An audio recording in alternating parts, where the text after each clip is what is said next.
Hi friends, మనం last క్లాస్లో సమగ్ర మూర్తిమత్వ లక్షణాల గురించి తెలుసుకున్నామండి. ఈరోజు క్లాస్లో మనం మూర్తిమత్వాన్ని అంచనా వేసే విధానాలు మరియు పద్ధతుల గురించి తెలుసుకుందాం. మూర్తిమత్వాన్ని అంచనా వేసే పద్ధతులను ముఖ్యంగా 3 రకాలుగా వర్గీకరించారు.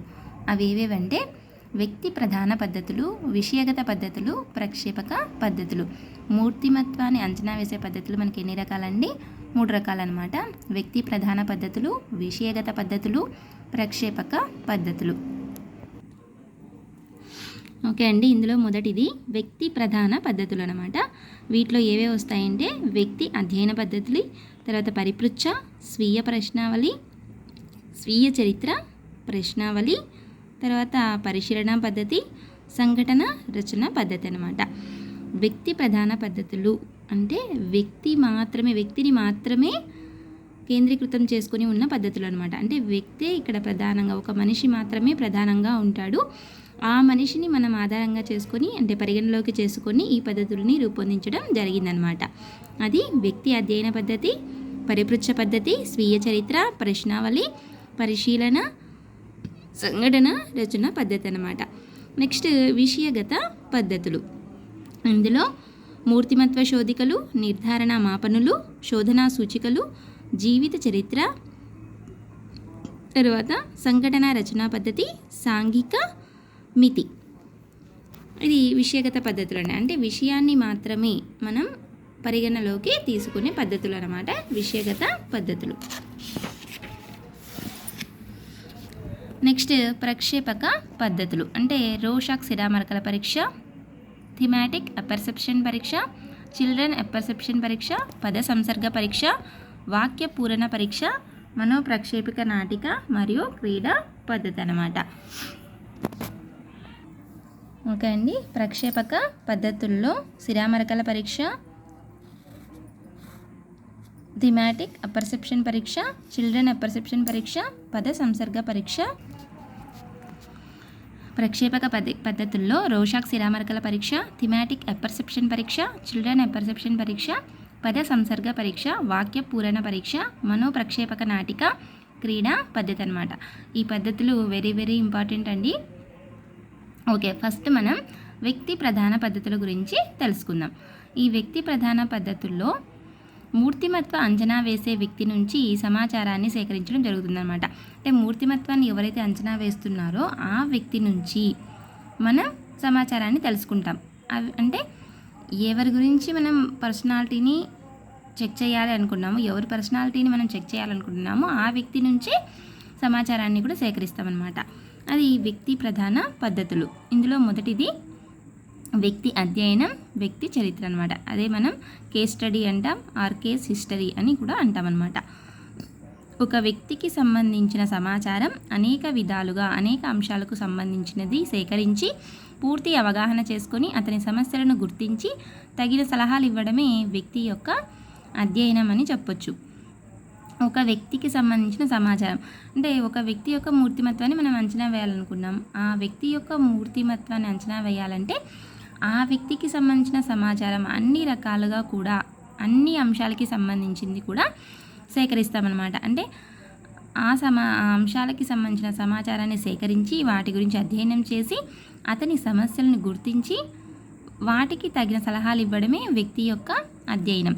తల్లిదండ్రుల గురించి, కుటుంబ ఆచారాలు, వాతావరణం, కుటుంబ సభ్యుల సంఖ్య, అనువంశిక లక్షణాలు, కుటుంబ సభ్యుల వైఖరి, బాల్య దశలో ఆరోగ్యం, మానసిక శారీరక ఆరోగ్యం, బంధువులు, స్నేహితులు, ఉపాధ్యాయులు, ఇతర పరిచయస్తుల సమాచారం సేకరించడం అనేది జరుగుతుందన్నమాట. అంటే ఇందులో మనం చెప్పాం కదండి, ఒక వ్యక్తికి సంబంధించి మూర్తిమత్వాన్ని మనం తెలుసుకోవాలి అంటే ఆ వ్యక్తికి సంబంధించిన వ్యక్తులందరి దగ్గర నుంచి సమాచారాన్ని సేకరించాలన్నమాట. అంటే ఎవరెవరి దగ్గర నుంచి ఏ ఏ అంశాలు మనం సేకరించాలి అంటే తల్లిదండ్రుల గురించి ఫస్ట్, అంటే ఆ వ్యక్తి యొక్క తల్లిదండ్రుల గురించి అడుగుతాం. తర్వాత కుటుంబ ఆచారాలు ఎలా ఉన్నాయి, తర్వాత తన చుట్టుపక్కల ఉన్న వాతావరణం ఎలా ఉంది, మన కుటుంబంలో ఇంతమంది కుటుంబ సభ్యులు ఉన్నారు, తర్వాత అనువంశికత లక్షణాలు అంటే వంశపారపర్య లక్షణాలు వస్తాయి కదండి, ఆ లక్షణాలు ఏవి ఉన్నాయి, తర్వాత కుటుంబ సభ్యుల యొక్క వైఖరి అంటే వాళ్ళ వైఖరి అనేది అనుకూల వైఖరా ప్రతికూల వైఖరా, నెక్స్ట్ వారికి బాల్య దశలో ఆరోగ్యం. బాల్య దశలో కొంతమందికి సరిగా ఉండదు కదండి ఆరోగ్యం అనేది సరిగా ఉందా లేదా అనేది. నెక్స్ట్ మానసిక శారీరక ఆరోగ్యం. తర్వాత బంధువులు, స్నేహితులు, ఉపాధ్యాయులు. ఆ వ్యక్తి యొక్క బంధువులు, ఆ వ్యక్తి యొక్క స్నేహితులు, ఆ వ్యక్తి యొక్క ఉపాధ్యాయులు, ఇతర పరిచయస్తుల సమాచారాన్ని మనం సేకరించడం అనేది జరుగుతుంది. నెక్స్ట్ మూర్తిమత్వం, ప్రజ్ఞ, సామర్థ్యం, సహజ సామర్థ్యం, అభిరుచిని గురించి పరీక్షలు ఉపయోగించి సమాచారం సేకరించడం జరుగుతుంది. ఈ సమాచారం వ్యక్తి నుంచి, తల్లిదండ్రుల నుంచి, స్నేహితుల నుంచి, ఇతర పరిచయస్తుల నుంచి కూడా సేకరించడం జరుగుతుంది. సమాచార సేకరణ ద్వారా వ్యక్తి సమస్యలు లేదా అసాధారణ విషయాల గురించి తెలుసుకొని తగిన సూచనలు ఇవ్వడం అనేది జరుగుతుంది. అంటే ఇందులో మనం తల్లిదండ్రుల నుంచి, వాళ్ళ ఫ్రెండ్స్ నుంచి, టీచర్స్ నుంచి, తర్వాత బంధువుల నుంచి, తర్వాత కుటుంబ సభ్యుల్లోని వ్యక్తుల నుంచి, వాళ్ళ నుంచి ఏ అంశాల గురించి మనం తెలుసుకుంటాము అంటే ఆ వ్యక్తి యొక్క మూర్తిమత్వం ఎలా ఉంది, ప్రజ్ఞ ఎలా ఉంది, సామర్థ్యం ఎలా ఉంది, వాళ్ళ యొక్క సహజ సామర్థ్యం ఏది, అభిరుచి, వాళ్ళ యొక్క అభిరుచులు ఎలా ఉన్నాయి, వాళ్ళ యొక్క అంటే వీటిని పరీక్షలు ఉపయోగించి మనం సమాచారాన్ని సేకరిస్తామన్నమాట. ఈ సమాచారం అనేది ఆ వ్యక్తి నుంచి, ఆ వ్యక్తి యొక్క తల్లిదండ్రుల నుంచి, స్నేహితుల నుంచి, ఆ వ్యక్తికి పరిచయమైన ఇతర వ్యక్తుల నుంచి సమాచారాన్ని సేకరిస్తాం. అది వ్యక్తి అధ్యయన పద్ధతి అన్నమాట. ఈ వ్యక్తి అధ్యయన పద్ధతి వల్ల ఉపయోగాలు ఏవి అంటే అన్ని విషయాలకు సంబంధించిన సమగ్ర సమాచారాన్ని సేకరించడం అనేది జరుగుతుంది. అంటే ఇక్కడ మనం ఫస్ట్లోనే చెప్పామండి, వ్యక్తి అధ్యయనం లేదా వ్యక్తి చరిత్ర. వ్యక్తి చరిత్ర అంటే చరిత్రలో మనం ఏ అంశం చెప్తాం? చరిత్ర అంటే ఒక వ్యక్తికి సంబంధించిన అన్ని అంశాల గురించి కూడా తెలియజేస్తాం కదా. అలాగే వ్యక్తికి సంబంధించిన అన్ని విషయాలకు సంబంధించిన పూర్తి సమాచారాన్ని సేకరిస్తామన్నమాట. నెక్స్ట్ సమస్యలకు గల మూల కారణాలని తెలుసుకోవచ్చు. ఇప్పుడు బాల్య దశలో ఏదో అనారోగ్యం వల్ల అతను బాధపడ్డాడు. ఆ అనారోగ్యం అనేది ఎందుకు వచ్చింది, ఏ సందర్భంలో అనారోగ్యం కలిగింది, ఎందుకు వచ్చింది, ఏ లోపం వల్ల వచ్చింది, ఇలాంటివన్నీ కూడా వాళ్ళ యొక్క తల్లిదండ్రుల నుంచి మనం తెలుసుకోవచ్చు అనమాట. అంటే ఆ సమస్యకు గల మూల కారణాలు తెలుసుకోవచ్చు. నెక్స్ట్ అనేక మంది నుంచి అనేక రకాలుగా సేకరించిన సమాచారం విశ్వసనీయమైనది. ఇక్కడ ఏం చేస్తాం, ఒకరి నుంచి మాత్రమే మనం సమాచారాన్ని సేకరించాం. ఆ వ్యక్తి నుంచి సేకరిస్తాం, ఆ వ్యక్తి తల్లిదండ్రుల నుంచి సేకరిస్తాం, స్నేహితుల నుంచి సేకరిస్తాం, ఉపాధ్యాయుల నుంచి సేకరిస్తాం. కాబట్టి ఇలా వివిధ రకాల వ్యక్తులతో సేకరిస్తాం. కాబట్టి అక్కడ సేకరించిన సమాచారం అనేది చాలా ఖచ్చితంగా ఉంటుంది అని చెప్పొచ్చు. నెక్స్ట్ మూర్తిమత్వాన్ని క్షుణ్ణంగా అర్థం చేసుకునే వీలు ఉంది. మూర్తిమత్వాన్ని మనం ఇక్కడ పూర్తిగా అర్థం చేసుకోవచ్చు కదండి. ఎందుకు అంటే అన్ని విషయాలకు సంబంధించిన సమాచారం మనం ఇక్కడ సేకరిస్తాం కాబట్టి. నెక్స్ట్ సమస్యల పరిష్కారానికి తగిన నివారణ చర్యలు కూడా చేపట్టవచ్చు. వారి సరైన సర్దుబాటుకు దోహదపడవచ్చు అన్నమాట. అంటే ఇక్కడ ఆ వ్యక్తికి ఎలాంటి సమస్యలు ఉన్నాయి, ఆ సమస్యకి నివారణ చేయాలంటే మనం ఏం చేయాలి, దానికి సంబంధించిన నివారణ చర్యలు చేపట్టవచ్చు. అలాగే వారు సరిగా సర్దుబాటు చేసుకోవడానికి కూడా మనం మార్గాల్ని కల్పించవచ్చు అన్నమాట. నెక్స్ట్ ఈ పద్ధతి వల్ల పరిమితులు అంటే లోపాలు ఏమున్నాయి అంటే శ్రమతో కూడినటువంటిది, అంతే కదండి. ఎందుకంటే ఒక వ్యక్తి నుంచే మనం సమాచారాన్ని సేకరించాం, వివిధ రకాల వ్యక్తుల నుంచే సేకరించాలి అంటే వాళ్ళందరూ అప్పుడు ఎక్కడ ఉంటారు, సమయానికి ఉండొచ్చు, ఉండకపోవచ్చు, వాళ్ళు ఇన్ఫర్మేషన్ ఇవ్వచ్చు, ఇవ్వకపోవచ్చు. కాబట్టి అది కొద్దిగా శ్రమతో కూడినటువంటిది అనమాట. నెక్స్ట్ సమయం కూడా అధికంగా తీసుకుంటుంది. ఇప్పుడు ఒక విషయానికి సంబంధించి అయితే తక్కువ సమయం పడుతుంది, కానీ చాలా రకాలు అంశాలు కాబట్టి అంటే వాళ్ళ యొక్క మూర్తిమత్వం, ప్రజ్ఞ, అభిరుచి, వైఖరులు, సహజ సామర్థ్యాలు ఇలా అన్ని అంశాల గురించి తెలుసుకోవాలి కాబట్టి ఎక్కువ సమయాన్ని తీసుకుంటుందన్నమాట. తల్లిదండ్రులు, దగ్గరి వ్యక్తులు ఖచ్చితమైన సమాచారాన్ని ఇవ్వకపోవచ్చు, అంతే కదా. మనం ఒక వ్యక్తిని పరీక్షిస్తున్నాము అంటే ఆ వ్యక్తికి సంబంధించి అనుకూలమైన అంశాలు ఉంటే అంటే అన్నీ కూడా పాజిటివ్గా ఉంటే చెప్పొచ్చు. ఒకవేళ అవే నెగిటివ్గా ఉన్నాయనుకోండి, అవి ఇతరుల ముందు చెప్పేటప్పుడు కొంచెం ఆలోచిస్తామన్నమాట. అంటే ఈ అంశాలు చెప్పొచ్చో చెప్పకూడదో వద్దు అనేసి నెగిటివ్స్ చెప్పకుండా పాజిటివ్స్ మాత్రమే చెప్తారు. నెక్స్ట్ విషయ సేకరణ చేసే వ్యక్తి పాక్షిక ధోరణి కనబరచవచ్చు.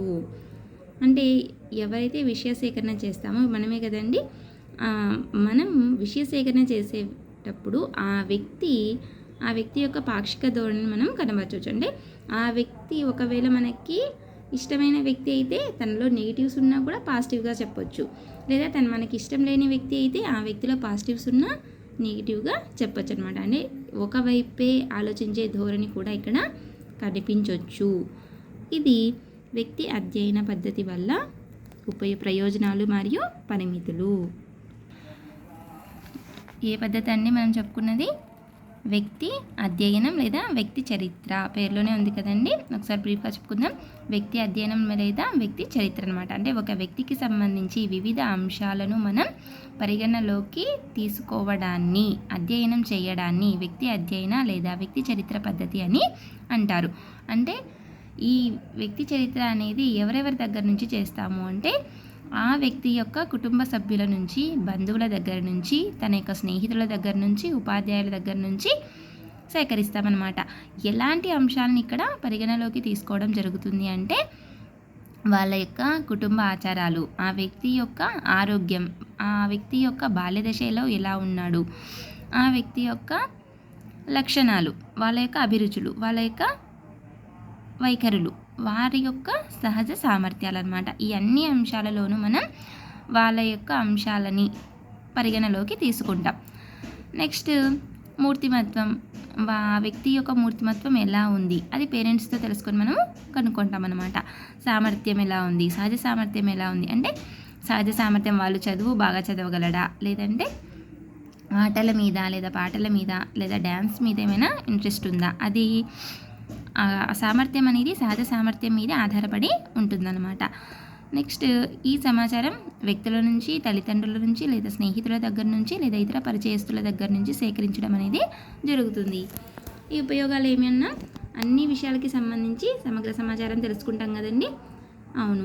నెక్స్ట్ సమస్యలకు గల మూల కారణాలని మనం తెలుసుకోవచ్చు. ఎందుకంటే వివిధ రకాల వ్యక్తుల నుంచి తెలుసుకుంటాం, కుటుంబ సభ్యుల నుంచే తెలుసుకుంటాం కాబట్టి ఆ సమస్యకు సంబంధించిన కారణాలు తెలుసుకోవచ్చు. తర్వాత అనేక మంది అనేక రకాలుగా సమాచారం అనేది ఇస్తారు కాబట్టి అది ఖచ్చితమైంది అని మనము చెప్పొచ్చు. నెక్స్ట్ మూర్తిమత్వాన్ని కూడా మనం క్షుణ్ణంగా, ఆ వ్యక్తి యొక్క మూర్తిమత్వాన్ని క్షుణ్ణంగా అర్థం చేసుకునే వీలు ఉంది. నెక్స్ట్ సమస్యల పరిష్కారానికి తగిన నివారణ చర్యలు కూడా చేపట్టవచ్చు. ప్లస్ వారికి ఒకవేళ సర్దుబాటు చేసుకునే సామర్థ్యం లేకపోతే సర్దుబాటు చేసుకునేలా మనము అవకాశాన్ని కల్పించవచ్చు. దీనివల్ల ప్రతి పద్ధతికి కూడా ఉపయోగాలు ఉన్నాయి అంటే పరిమితులు కూడా కంపల్సరీ ఉంటాయన్నమాట. ఈ వ్యక్తి అధ్యయనం చేయాలి, ఒక చరిత్ర తెలుసుకోవాలి అంటే ఎంత కష్టం కదా. ఒక రోజులో అయ్యే పని కాదన్నమాట. ఒక అంశానికి సంబంధించిన పని కాదు కాబట్టి చాలా చాలా శ్రమతో కూడినటువంటిది. అలాగే సమయం ఎక్కువ, శ్రమ ఎక్కువ, సమయం కూడా ఎక్కువగా ఉంటుంది. నెక్స్ట్ తల్లిదండ్రులు, దగ్గరి వ్యక్తులు ఖచ్చితమైన సమాచారాన్ని ఇవ్వకపోవచ్చు. ఎందుకంటే మన వాళ్ళే, మనకు తెలిసిన వాళ్ళే, వాళ్ళ గురించి ప్రతికూలంగా చెప్తే బాగుండదు, ఇతరులు ఏమనుకుంటారు అనే ఉద్దేశంతో వాళ్ళు ఖచ్చితమైన సమాచారాన్ని ఇవ్వకపోవచ్చు. నెక్స్ట్ విషయ సేకరణ చేసే వ్యక్తి పాక్షిక ధోరణి, ఎవరైతే విషయాన్ని సేకరిస్తున్నారో ఆ వ్యక్తి కూడా ఇక్కడ పార్షియాలిటీ చూపించే స్వభావం అనేది, ఆ సందర్భం అనేది కనిపించవచ్చు. ఇది వ్యక్తి అధ్యయన పద్ధతి. ఓకే ఫ్రెండ్స్, ఈ క్లాస్ కనుక మీకు నచ్చినట్టయితే లైక్ చేసి, షేర్ చేసి, సబ్స్క్రైబ్ చేయడం మాత్రం మర్చిపోకండి. అలాగే మీకు ఎలాంటి డౌట్స్ ఉన్నా కామెంట్స్ రూపంలో తెలియజేయండి. Thank you friends.